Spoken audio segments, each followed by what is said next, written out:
The reason that I rarely make Oaxacan omelet or any omelet for guests is that, well, by the time you finish the last one, the first one has gotten cold. So I've got a new approach to doing omelets for guests that I think you're really going to like. Plus, it's going to have that great Oaxacan omelet flavor. So first we got to make that sauce. I'm going to roast some tomatoes, put them onto a baking sheet. I've laid a piece of foil on here just for easy cleanup. A couple of chilies. Now these chilies are hot banana peppers.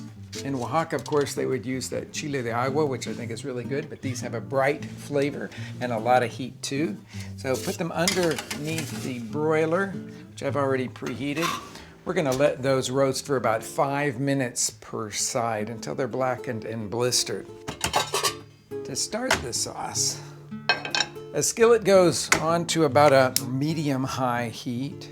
I'm going to add a little film of olive oil. And then slice half an onion to saute until it's brown.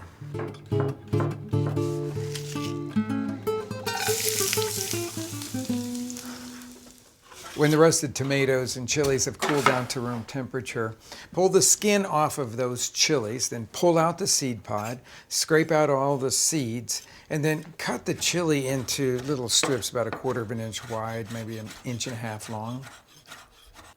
Peel the blackened skin off of those roasted tomatoes, then put them into a food processor or a blender and process until you've got a kind of coarse puree. Roasted and peeled and seeded and sliced chilies go in with those browned onions now. Give that a stir just to combine them.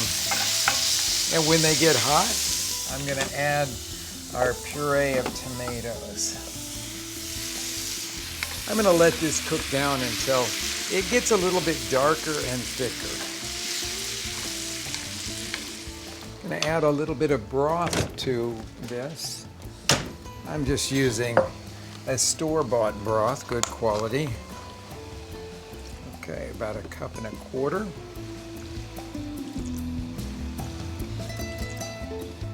Here's what makes this sauce so distinctively Oaxacan, and that is epazote.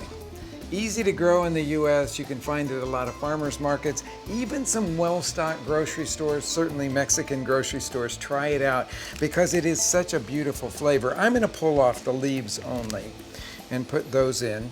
Just a sprinkling of salt now. Let it simmer over about a medium-low heat for about 15 minutes while we get all the preparations ready for the omelet. I'm going to crack 8 eggs in here.